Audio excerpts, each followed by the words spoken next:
Hola, muy buenas. Hoy venimos con otro programa de A Golpes y tenemos un batería, pues no sé si es el más joven que hemos tenido hasta la fecha, porque tuvimos a Eloy Casagrande, que no sé si tiene los años parecidos o es un año menor, están ahí, y a Dave Hook y Manu Reyes, que creo que son un poquito más mayores. Pero bueno, voy a dar paso. Tenemos con nosotros hoy desde Los Ángeles a Carlos Cruz, que toca, bueno, su banda principal a día de hoy es Warbringer, y también tenemos a Diego, como siempre. Carlos, ¿cómo estás? Todo bien, gracias. Saludos a todos. Muchas gracias por tenerme aquí en este programa. Bueno, Diego, a ti ya te he saludado muchas veces, pero ¿cómo estás tú? Sí. Todo ¿Qué bien, nomás tal? ¿Qué aquí tal? con Muy el bien. café por la mañana. Aquí apenas son las 10 de la mañana. Ah, es prontito. Aquí ya es un poco más tarde, no sé la hora bien. Son las 7 y pico, me parece. Oh, wow. Sí. Pero vaya, que tenemos unas cuantas horas de diferencia.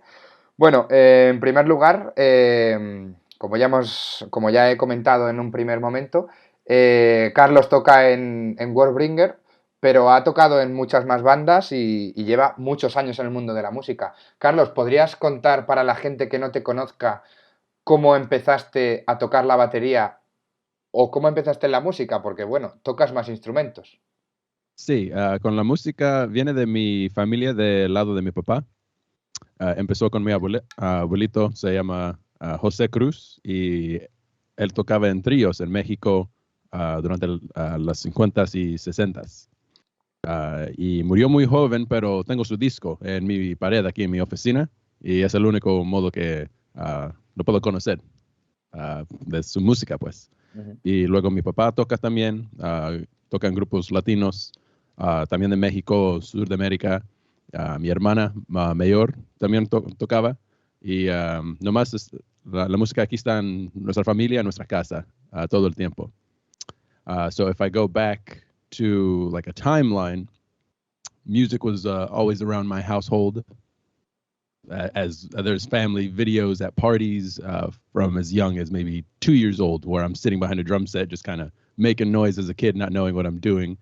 But the instruments were always around: acoustic guitars, electric guitars. There was always bands jamming in our garage. There was always CDs being played, cassettes, vinyl, etc. It was always around me. So I was never pressured into picking it up, but ultimately, when I was around 10 years old, I decided to start like actually listening and learning. So I started just by listening to all of my sister's favorite groups at the time, more popular stuff from the 90s. And then once we got into more, I guess, hard rock music of the 90s, she would listen to bands like No Doubt and Blink-182. And then another cousin of mine would listen to more punk stuff, because he was getting into skateboarding at the time. So he would listen to the Ramones and the Misfits. And then I would just take it all in. So sooner or later, my sister got really into bands like System of a Down. And when Slipknot came around, so then this heavier stuff started to come about. So by that time, I was 10 years old, give or take. And the one band that changed my life was Metallica. Once she bought Master of Puppets, that was it. I never looked back.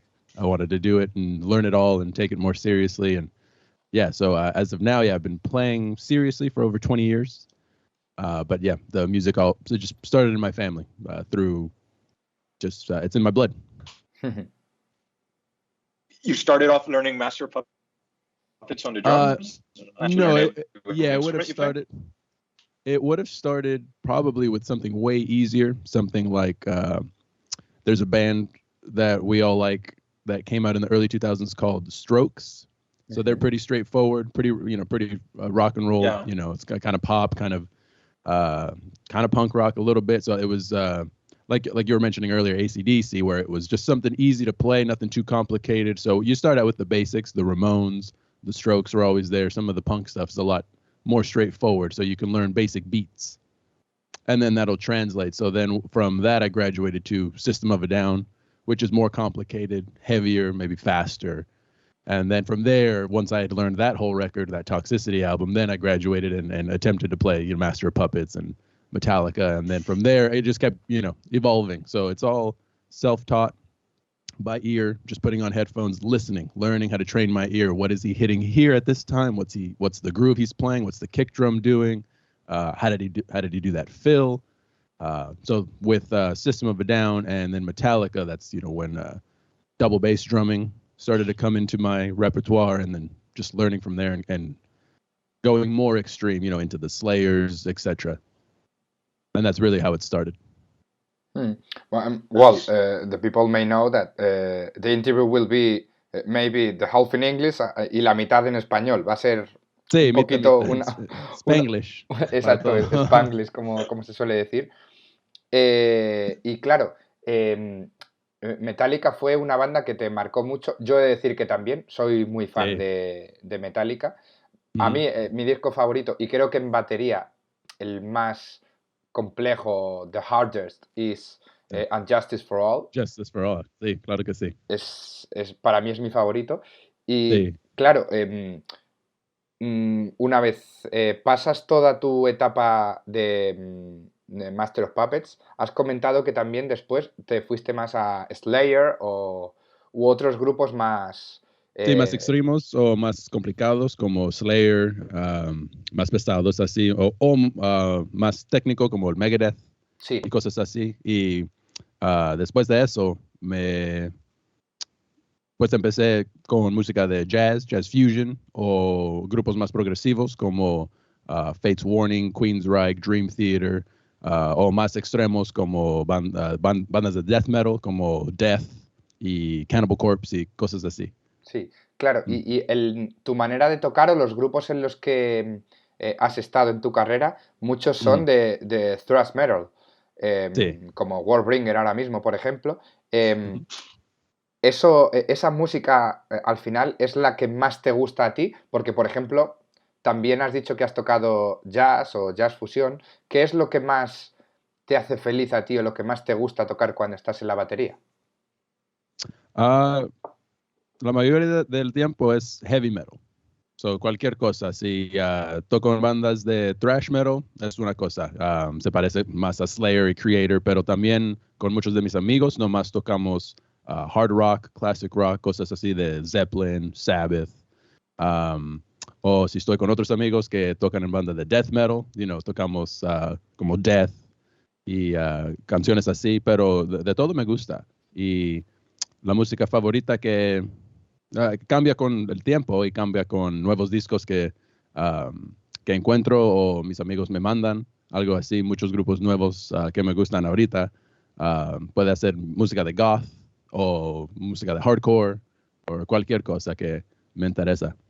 But yeah, thrash metal was definitely the foundation of my drumming style with that Master of Puppets record. And so that's what I really got stuck on for a while. The classic bands, and then the second wave bands, your Exodus, your Testament, and then your German scene, and then the Brazilian scene and the Canadian scene. So yeah, thrash metal is the core of my drumming, and then it's just expanded upon. So yeah, definitely I would say that thrash metal is my favorite genre out of the extreme metal genre. But yeah, hard rock and heavy metal is now, 20 years later of playing, is really what I'm obsessed with. I think I went backwards and went from the extreme stuff to the classic stuff. What inspired those bands? So I love Angel Witch and Diamond Head, but then I love Thin Lizzy and Rush, and then so it just it started with those groups, and then finding what influenced them and seeing who influenced even them, etc. Mm-hmm. Yeah, you'll end up in Robert Johnson probably, right? Oh yeah, yeah, I messed with that. That's. I was gonna ask you, what modern bands are you into recently?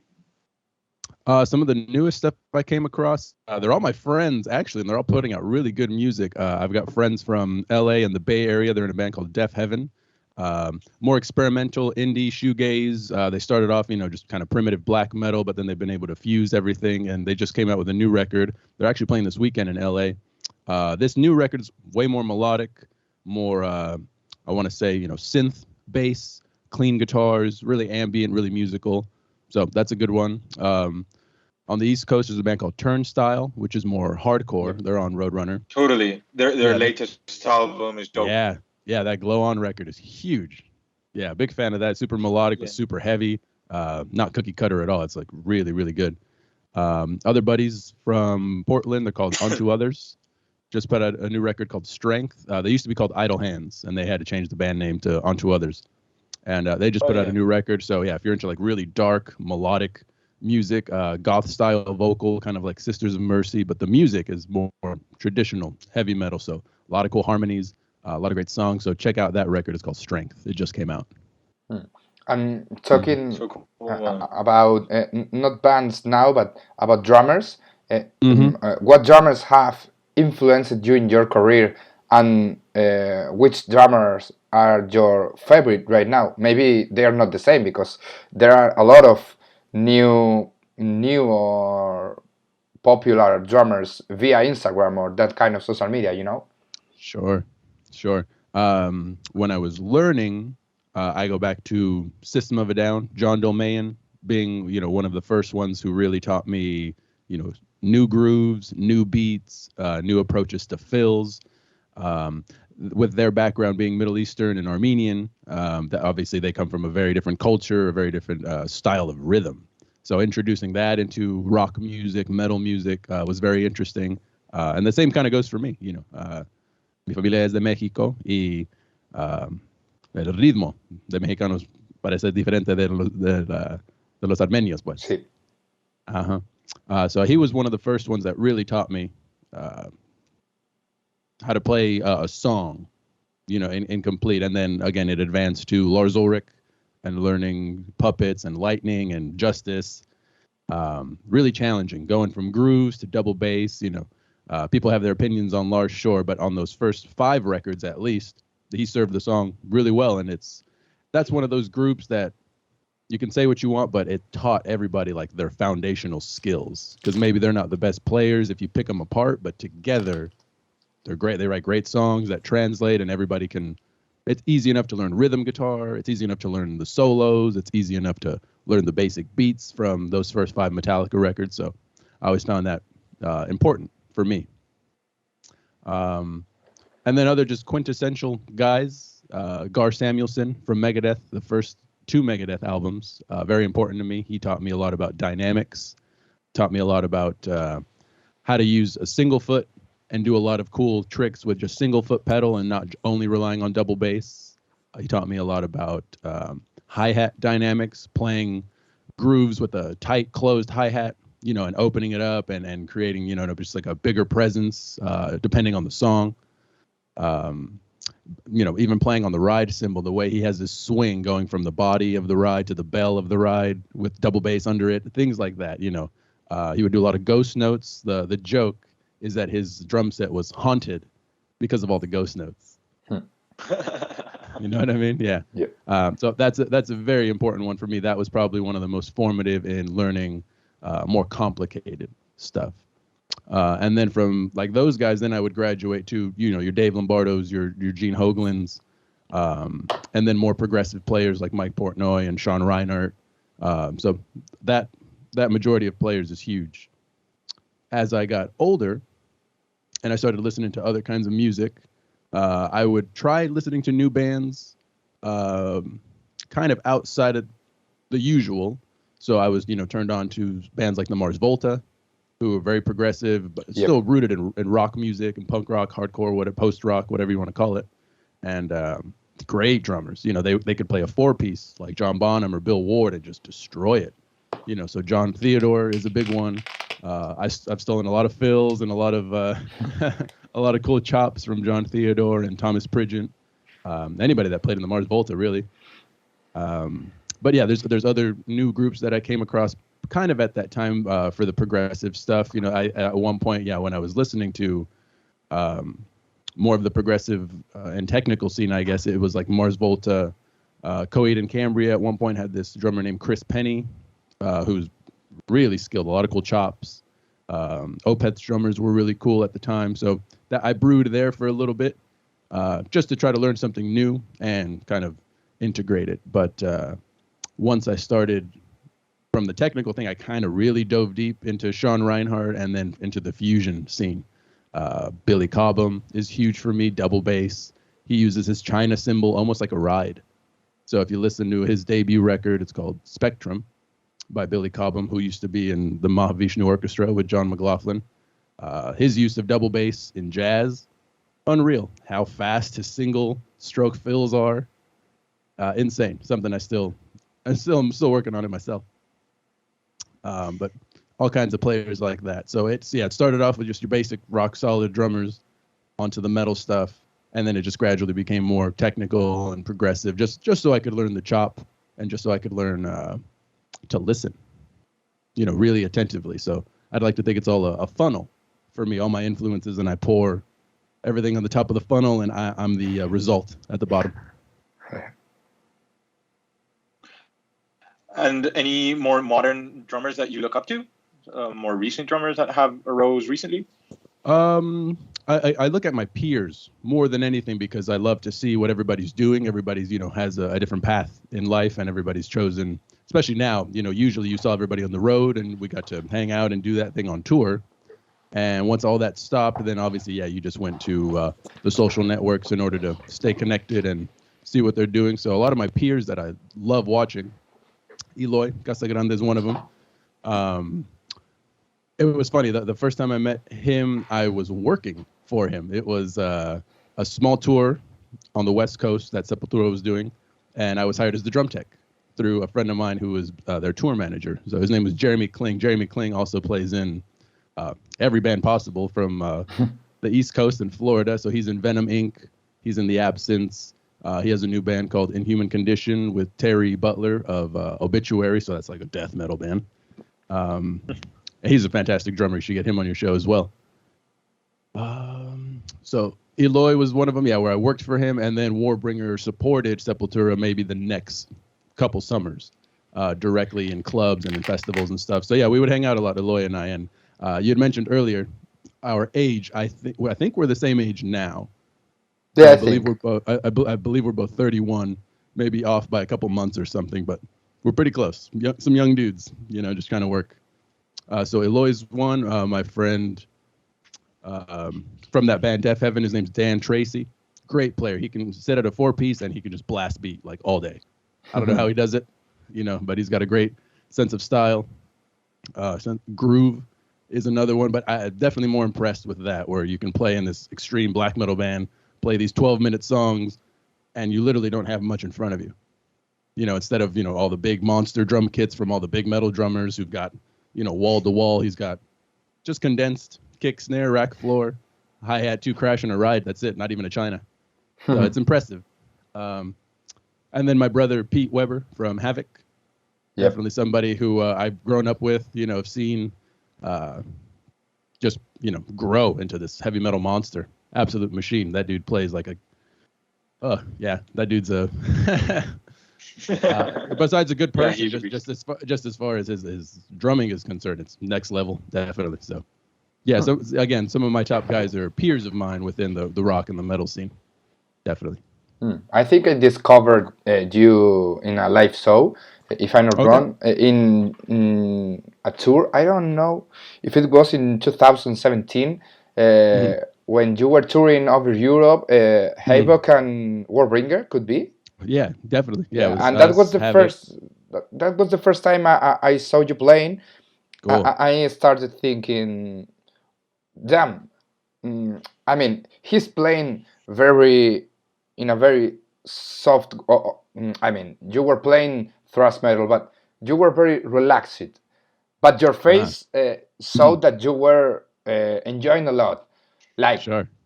Your face showed one thing, but your body was very relaxed, and that was very surprising for me. Have you learned your drumming style from metal drummers, or from maybe some jazz or that another style of drummers? A bit of both. Mainly on tour, opening for more established bands and taking a lesson or taking a piece of advice from all these drummers. So when, or even from the studio and recording albums and working with certain producers. So when I first joined Warbringer, this is late 2010, we went into the studio the next year to record an album called Worlds Torn Asunder, which just turned 10 years old because it came out in 2011. And for instance, the producer there was, his name's Steve Evitz, monster producer. He's done so much work, rock, heavy metal, etc. And I would be playing, tracking, and he would stop me, and he called me out. He was like, "Is that really as hard as you can hit?"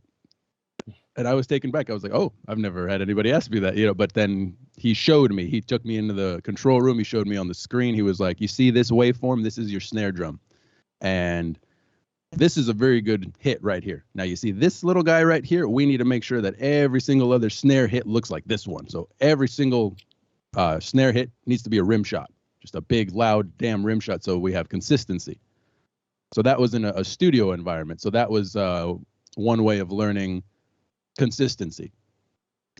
Because, live or in a rehearsal or just jamming with your friends, nobody cares. Nobody can hear anything. You're just having fun. You're feeling the energy. But, under the microscope of a microphone and, in a recording session, you can hear it. You can see it all. So here's the time to learn from actual mistakes. Or, like I said, on tour, on the road, there was one point where we were touring with Creator, and Ventor came up to me, and he was watching side stage. So he came up to me after, and he was like, "I see that you're sitting straight, and then sooner or later you start to lean forward. You should either lower your chair and raise the drum kit so that way you can always sit up straight. And you don't have to lean forward because it's too far away or because you're sitting too high." Now, I'm 6'4", so I'm pretty tall. So my chair is pretty high. So the drum set needs to be pretty high up for me in order to sit back and have everything pretty close by. One of the biggest lessons I learned was from Jason Ruyo of Symphony X. So that was another tour that Warbringer was a part of. It was Warbringer Symphony X. And they had a day off for whatever reason, and we were playing a club show. And Jason took me aside, and we just started talking drums. And he had his pad, and I was just watching his technique. And he had me play for a little bit, and then he was watching me. And he basically schooled me on how to hold the stick, the way he holds the stick, the way he learned from his teachers, etc.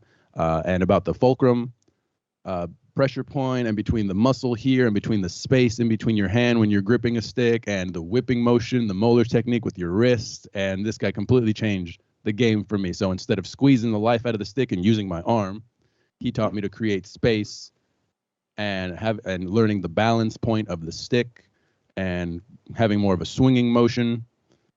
So yeah, that was pretty revelatory to me. So like all these things combined, little things like that. So now is developed to the point where my posture is one thing, my shoulders are down. I use a lot of wrists rather than arms. Very much flow. I don't like to play like a pogo stick. You know what I mean? In between, there's a lot of fluidity, I think, in my playing that I've developed. But again, it's all just real life experience. Doing it one way, realizing that maybe it's improper form or technique or posture, and then fixing it along the way. So 10 years, 15 years of touring will definitely do that. Well, you'll learn so much of yourself over time, watching the videos, hearing the recordings, stuff like that. So yeah, it's definitely one of those things where my body is taking. Go ahead. No, go ahead. Oh yeah, no, all I was gonna say, the music consumes me, so I sing along, I make the faces, I roar, you know what I mean? I raise the fist to the crowd, I get everybody involved because I like to create that energy for live. But when it comes to playing, efficiency for me is everything. Why use so much energy to achieve the same thing? Because when you have to play anywhere from half hour to 90 minutes of extreme metal, you need to pace yourself. You just need to be able to maintain that. So proper technique and form and breathing is a definite. Totally. I was watching your a drum cam video you have playing with Chris Foland, and I was like looking very close to your technique and everything. Danny even said that you look similar to how I play, and I was like, "What the fuck are you talking about, man?" Yes, it is. But cool. I was wondering if you ever took lessons with Dave Illich, because you look like you have, but I wanted to ask you just out of curiosity. No, I wish. I'm a big fan of his. I follow him and I see all the great things he's doing. You know, I like that he's really into educating others about things like this, about posture and technique and form and how to do it and how not to do it. So I'm a big fan of the ideas and everything that he's putting out there. But no, I've never taken a lesson. I would really like to. I haven't gotten around to it, but yeah. I mean, I know he's here locally in LA, closer to me, so I probably got could. the chance to do one on Nice. last year. Cool. In person, or was that over Skype? And it was like, no, online. Okay, no, cool, cool. connection, Madrid, LA connection. Nice. That's awesome. But yeah, and I remember that, like this eye-opening experience, relax so straight, which is something you don't often see in extreme metal drummers. You know, extreme metal drummers are very stiff, very. Some drummers tend to be like very. I've seen even drummers sort of defend the stiffness as a way to achieve power, and I'm like, that doesn't make any sense at all. And when I saw you play, it was like, oh, this is one of the first extreme metal drummers I've seen that is playing relaxed, is playing and still has the dynamic, still has the intensity that is needed. Thanks. Yeah, that was always a big thing for me. Again, I never liked to play feeling like a pogo stick, and I think I learned that from like the great drummers, you know, the John Bonhams and the Bill Wards and everybody of that scene, as well as the jazz scene. Because with you mentioned Chris Poland and me playing with him, so that particular band, group, and sound requires a certain dynamic. So there might be double bass parts that are bombastic and loud. There might be swing sections out of nowhere. You know, right after a very heavy riff, it might go into a swing, you know, where you're pushing the hi-hat nonstop with your left foot and you're swinging on the ride, you know, double time swing, whatever. And that's just techniques that I've been learning along the way and developing. So control is the biggest one. How do I make this fill more unique rather than just 4 hits, all at the same velocity? How can I make that more interesting, more fluid? And that has a lot to do with, you know, like you said, just relax, shoulders down. It's all in the wrist for me.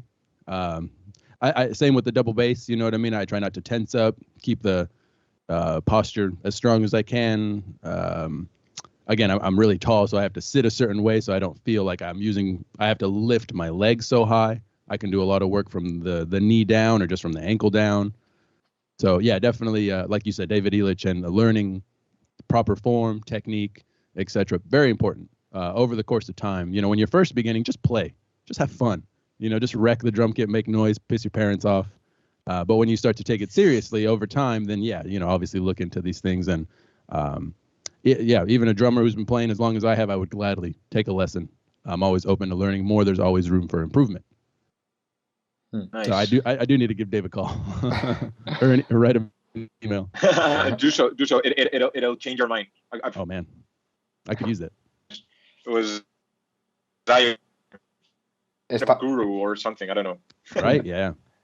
Hoy estábamos hablando, Diego y yo, de justo lo que decías, que es muy importante divertirse tocando la batería, pero si quieres hacerlo de una manera profesional, ahí sí que tienes que tomar clases y aprender a colocarte, la postura, la técnica con las manos. De hecho, yo ahora mismo tengo una lesión aquí en la mano por no hacer una buena técnica al coger la baqueta y por tocar muy fuerte. De hecho, justo estaba tocando, para hilar el tema, estaba tocando un setlist de Machine Head. Y tú has colaborado con ellos en alguna canción como, si no me equivoco, Bulletproof. Sí, trabajé con Rob Flynn en la ciudad de Oakland. Un estudio ahí que se llama Sharkbite Studios, con un productor se llama Zach Oren. Y hasta ahorita creo que tengo 3 canciones con Machine Head. So, la primera se llama Do or Die. Sí. Y luego siguiente era Bulletproof. Y la tercera se llama Stop the Bleeding. Sí, con Jesse Leach, me parece que era... Exactamente, sí. So, esas 3 canciones estoy en la batería. Lo que me he fijado es que justo he visto un vídeo tuyo tocando Crust Beneath the Tracks de Warbringer y tiene un redoble que se parece mucho. Tucu, tucu, tucu, tucu, tucu, tucu, pa. Es igual y lo he escuchado y he dicho, es igual. That's not my fault. Sí. Oh, that was really funny. Y de hecho, esa fue una de las maneras de descubrir que eras tú, porque digo, esto yo ya lo he escuchado en otro sitio. Eso al final es porque tú al final trasladas tu manera de tocar al final a todos los grupos con los que trabajas, supongo. Sí. Lo voy a decir en inglés, but that particular fill was improv completely. So I recorded with Machine Head before I did the Warbringer record, but I didn't know that fill, they were going to take that fill and use it on the intro. It was just a fill that I did in the middle of the song as like a transition, and then they used it to open the song. And then the Warbringer song came out before the Machine Head song, even though I recorded the Machine Head song before the Warbringer song. So I thought it was hilarious when that came out, and I was like, it's almost the same fill. But like you said, it's me because of that particular fill, and especially all my friends joke about my rototoms, and my rocket toms and the big octobon fills, because not too many extreme metal players use those in an extreme metal context. Obviously, we have the big fills like Possessed or Slayer or Creator that use the really high toms, but I love them. They're huge. You can do a big giant fill, and Rob Flynn loved it, so he kept. But the joke that we have with the Machine Head production manager, his name's Steve. He had an experience with a drummer, working for a drummer who uses those. So now our inside joke is that he hates them and he wants to get rid of them and all that type of thing. But those two songs, you put them back to back, it's the same fill, but at least it's the same drummer. Yeah. They happen. The recording of both of those songs happened maybe 6-7 months apart. But I didn't know that Rob Flynn was going to use that fill as the intro to the song, so it was hilarious. Literally the same fill.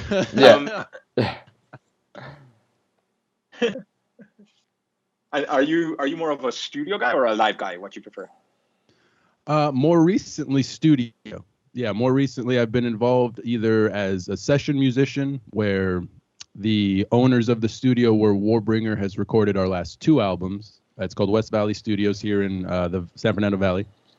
They work with a lot of different groups, a lot of different artists, some hard rock, some metal, some pop, what have you, and everything in between. So they'll hire me to come into the studio, learn songs with very little notice, whether for guitar, bass, or the drums.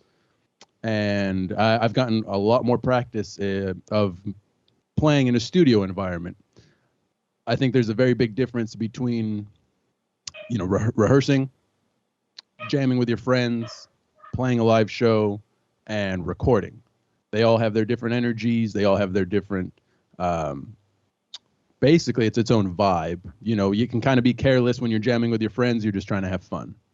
When you're rehearsing with your band, a lot of the times, it's in a garage or in a small room or a studio, whatever. And maybe if you're not, a very, very professional band and you can't really hear each other too well, you're going off of the feel. It feels good. You know what I mean? Just a wall of guitar and wash in the air.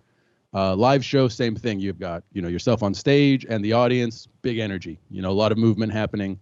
It's fun. But like I was saying earlier, when you're in a room and under the microscope and you can hear everything and you can hear every little nuance, mistake, whatever, it's good training.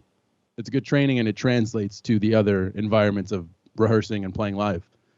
So yeah, definitely more studio oriented now, to the point where I have my own studio with Chris Poland, and I myself have been producing and engineering projects and new bands and things like that. So it's good to have my name on a lot of other stuff, mainly from groups here in LA and the surrounding areas. So yeah, a lot of studio stuff. So I'm excited about it.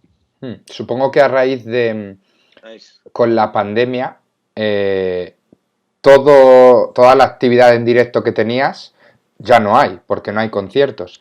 Eso sí. Se habrá convertido en tu fuente de ingresos principal, el tema del estudio. Por eso habrás tenido que adaptarte y crear nuevas rutinas o incluso reinventarte a ti mismo a la hora de trabajar, ¿no? Eso sí, exactamente. Si no podemos ir en gira, pues tengo que tocar es mi vida, es la cosa que hago cuando me levanto cada mañana. Necesito música, primeramente, no más de agua. necesito el nuevo canción que me va a motivar. It's motivate, inspire, just like, get me through the day, whatever it's going to be. But yeah, reinvent. That's basically it. I decided, instead of waiting for something to happen, let's go make it happen. So, I took the time and I learned everything I could. The more technical stuff about engineering and, microphones, microphone placement, how to use, a recording DAW, how to use all the equipment and how it all operates, or the more producer side of it, the songs, sense of direction, sense of leadership when it comes to working with other artists or other bands. So yeah, when all you've known is the road and they take it away from you, it hurts. But if you just want to sit around and wait for something to happen, nobody's certain. So I decided to keep working. Y has trabajado con artistas de alto nivel, como por ejemplo Rob Flynn de Machine Head. Querría preguntarte cómo ha sido trabajar con él, porque tú has trabajado con él porque, claro, se fueron tanto Phil Demo como Dave McClain, se fueron de Machine Head, por sus diferencias. ¿Cómo fue trabajar con él y con qué más músicos de alto nivel has trabajado como músico de sesión? Pues cuando se fueron Phil y Dave McClain, pues el productor del estudio se llama Zach Oren. Lo conocí de trabajar con Warbringer y lo conocí de trabajar con otro grupo de Los Ángeles, se llama Ex Mortis. Y estábamos en Oakland, en su estudio, del Sharkbite Studios, trabajando con él en nuevo disco de Ex Mortis, porque toqué la batería en el disco, se llama The Sound of Steel. Y de ese disco me llamó unos meses después, nomás para decirme que Rob Flynn quería tocar con alguien, porque nomás ahí estaba solo tocando la guitarra, pero no tenía baterista o un amigo cerca que podía venir hasta Oakland nomás para tocar y a ver qué pasa. Y de eso me mandó unos demos de nuevas canciones, pues unos riffs aquí, otras canciones más terminados o nomás de media. So yeah, basically, just to translate that, it was an experience and an opportunity I was given by working with producers named Zach Oren from Oakland. He works at Sharkbite Studios. And I had met him through working with Warbringer, or more recently, it was a band from LA called Ex Mortis. And we went up there to do a record, and Ex Mortis hired a longtime friend, so Ex Mortis hired me to be the drummer on the record, which we did with Zach. And through that connection, a couple months later, Zach reached out to me saying that Rob was interested in jamming. He was looking for somebody close who could come up and just kind of jam, because he was up there really just kind of riffing out by himself. And he ended up sending me some demos, some riffs here and there, maybe a completed song, maybe not, maybe something halfway. And that was it. So when they confirmed me, I went up there, I drove myself, took my whole kit, and we met, kind of hung out, talked. And the first day was really just kind of drumming, but because we already had, I already had an idea of the songs we were going to do, then that we did a lot more songs than were completed and released. But again, it was just having fun. Like, it was one of my heroes. I was like, man, it's Rob Flynn. Violence, Eternal Nightmare, Oppressing the Masses, his work in Forbidden before that. So, I mean, I knew him from my deep dive days in thrash metal. And obviously, of course, Machine Head and everything that they've worked for. But I was more excited about that. I was like, dude, I'm going to jam, with the original guitarist of Violence. This is going to be so dope. So yeah, I was in there like a wide-eyed kid, but it was a good feeling, to have him trust me and to see me as a peer and to see that I could be a part of something, more substantial than I ever have been at that time. So it was a great experience. I actually was talking to him not too long ago, and yesterday, it was actually yesterday that Zach Oren actually hit me up about doing some more work up in Oakland. So yeah, it's good to just know these people and have a good experience and be cool about it because you never know when they're going to need you again. And when you played that songs for Machine Head, nowadays we know that Matt Alston, hello Matt, wherever you are, I think you are now in England again, in UK. Oh yeah. But did you have an opportunity, or did Rob tell you something about being the new Machine Head drummer, or did you have that chance, a real chance? Yeah, there. Basically, we did our recording session, and then Rob moved into doing the Burn My Eyes reunion. So he got that original Burn My Eyes lineup back together. So with Chris, exactly, yeah, Monster, and so they were working on that forever. But we did do a formal audition. Later on they started to hold formal auditions. Low key, and I was a part of that audition. And that's the way it worked out. So I was able to do the studio stuff before. Then they moved on to the Burn My Eyes into like formal auditions to prepare for tours. Congrats to Matt for getting the gig. Definitely, stoked for him, etc. So yeah, that's how it worked out. I did do a formal audition, but the thing that kills me is that had I gotten it, I would have been the live touring drummer. But then look what happened. All the tours stopped. Yeah. So I'd be waiting around for something to happen. So it worked out, for the best, because I've been nonstop working with various people, artists, what have you. Besides Rob Flynn and the Machine Head experience, and there might be more experiences with Machine Head, we'll see. Just because again the studio environment is different from the live environment. So maybe in the studio, Rob likes what I do.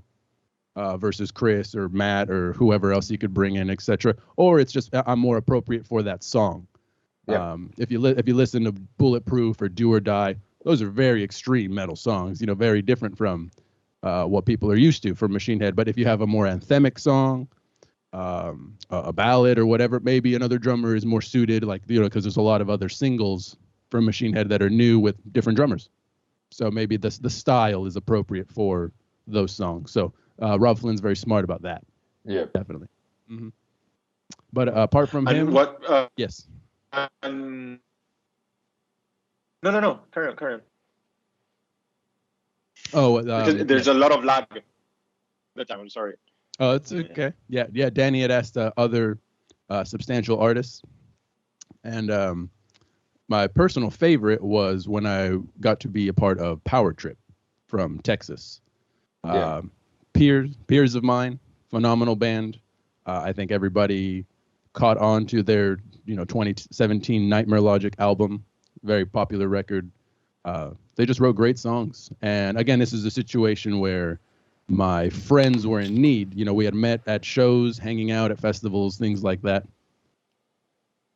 And when their drummer was unfortunately in an accident, I got maybe a week's notice of them calling and asking if I could fly to Texas for some local shows and then fly overseas with them for about a 5-week tour of Europe. So like a summer festival tour.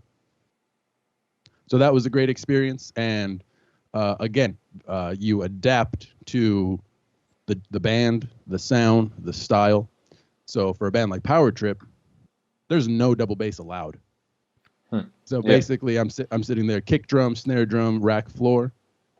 Got 2 crashes, a hi-hat and a ride. That's the gig. That's the sound. That's the style. You make everything with what you have in front of you. So no chinas, no splashes, no extra, effect symbols of any kind. It's very power of the riff. It's very the sum of all parts creates this big sound that translates. So that was a good experience too, to work with a single foot playing and to work in a band that's more rooted in hardcore and punk over like extreme metal. So no blast beats, nothing extreme like that. Just play it straight, hit really hard, and enjoy playing the songs. Their songs are a lot of fun to play because they are very direct. Mm-hmm. Yeah. And then obviously. What new projects do you have coming up? So at the moment, being in a more of a studio player, if it's recording, I do a lot of work, like I said, with the team that produced the last 2 Warbringer records. So the studio owner's name's Howard Benson. Howard's done, multiple Motorhead records, Sepultura records, but he's also done Santana and even really popular acts like Hoobastank or Kelly Clarkson. So he's a big timer. And then the other producer's name's Mike Plotnikoff. And Mike's more recently done some pretty interesting stuff, In Flames and groups like that. So I'll go bother them any chance I get, just to learn, just to watch, just to hang out. So more recently, there's a band from the Midwest called Drugs. I think it's an acronym, but more of a hardcore band. And they did a new record here, so I played 12 songs for them in the studio. So I'm the drummer on their album. The leader of the group's name is Craig Owens. So that's a record I'll be a part of soon. There's another artist. Her name's Diamante, singer-songwriter in like a hard rock heavy metal band. She's got blue hair. She just released a new debut record. I don't know if it's a debut record or a follow-up record. And it's called American Dream. So I played all the guitar, bass, lead guitars, acoustics, and stuff on that. And then if we go into my world, then it would be all the heavy metal stuff. So more recently, I mixed. So I was the mix engineer on the new Fueled by Fire. Fueled by Fire is a classic LA thrash band from our scene that we grew up in the early mid-2000s. So they just decided to get back together and release some new music. So that's the first song is out, and then I think 3 more will be out, in the coming. So if I'm not the player, then I'm on the production side of things, which has been a lot of fun, learning about editing and mixing and mastering, really cool stuff. So for Fueled by Fire, I was the mix engineer, and then since then I've been doing a lot of like local groups, producing them from the start, and then I'll mix and master all their music and release. So there's been Fueled by Fire. There's been another thrash band from our scene called Mantic Ritual, which I recorded drums for and engineered, and we just released the first song. There'll be an EP coming out and then a full-length record hopefully next year. And then Danny earlier in the show had mentioned the band Hexen, which was my first band before Warbringer, and we just signed a deal to re-release the first 2 albums that the band has because they are out of print. So I wanted them, they had never been released on vinyl, so I was able to collaborate with a label out of Las Vegas. Mm-hmm. And we got them pressed on vinyl and re-released. So the first debut album is out, and then the follow-up album will be out next year. So just a lot of cool stuff happening. I'm working on a record with Chris Poland right now. Chris Poland does a lot of studio work, session stuff. People hire him to do guest solo, so I engineer him all the time. And the studio work's plentiful. Next Monday I start production on another new group from LA called Early Moods. They sound more of like Uncle Acid and Witchcraft, more of that kind of doom stoner rock. Yep. Sabbath worship. So there's a lot of stuff. There's always music happening, and I'm really excited just to be a part of anything because it's all a new experience, and I can learn from it all, and I can take it in and then use it for myself and use it for my own groups. Y también tienes una gira enorme, si todo va bien, el año que viene, que dura, me parece que 2 meses. Vais a estar 2 meses en la carretera, Warbringer y Nervosa. Que en Nervosa está la nueva vocalista, es Diva Satánica, que de hecho es amiga desde hace mucho tiempo, es de aquí, de España. Y tenéis una gira de ambas bandas co-headlining de tour. ¿Cómo afrontáis esa gira? ¿Tenéis todo preparado, aunque falte todavía unos meses? ¿O cómo lo planteáis ahora mismo todo ese tiempo que vais a estar tan lejos de casa? Well, I'll say it in English because it'll get a little tricky it'll get a little tricky for me. But usually you plan, very much in advance because with the pandemic and the current state of everything, nothing is certain. I mean, we've had so many tours planned, postponed, rescheduled, canceled. It's unfortunate, because we want to get back out there, and Warbringer has yet to promote the newest record, Weapons of Tomorrow, live. We released it right when the pandemic hit, so we were happy to release it, because music gets people through rough times, definitely. I mean, I cling to music, for my life, and I'm glad we released it so people had something to champion while they were going through rough times and figuring things out. But yeah, it's a months ahead of planning. So fingers crossed, like you said, if everything goes to plan, it'll actually happen. And we hope we won't have to postpone or cancel or anything like that. But it's uncertain, very complicated times, especially for international travel and international travel for work and crossing borders and who knows, various restrictions and things that are going to be mandated throughout the world. Kind of difficult to say, but ultimately, yeah, we've been waiting to just get on a tour. So if all goes to plan, Warbringer will hopefully do a West Coast run at the beginning of January to prepare for the big Nervosa tour in February. And the very last tour that Warbringer did was with a band from Sweden called Enforcer. Yep. And that was a North American tour. So that we did 58 shows in 60 days. You're crazy. I know. At that time, that wasn't our fault. You did it before, and you want to repeat again. I mean, these days, we haven't played a tour in almost, or we haven't toured in almost 2 years. So yeah, 2 months doesn't seem like that bad of a time. So hopefully everything will go smoothly and everybody can be safe, healthy, and maintained for 2 months, because I know it's very complicated these days. But yeah, Nervosa, new record, new lineup, everything's new. Us, new record, new lineup, everything's new. So hopefully, it's just what the fans need. Yeah, and the last questions, they are fast questions. You have to choose between two options. So awesome. What do you prefer? A lot of symbols or a lot of toms? Ooh, symbols. Symbols. I would choose the same. Last time Diego and I talk about that, I choose symbols too. I think that that can make the song or the music more rich. I don't know how to say, but bigger. Yeah, no, I'm a fan of different colors.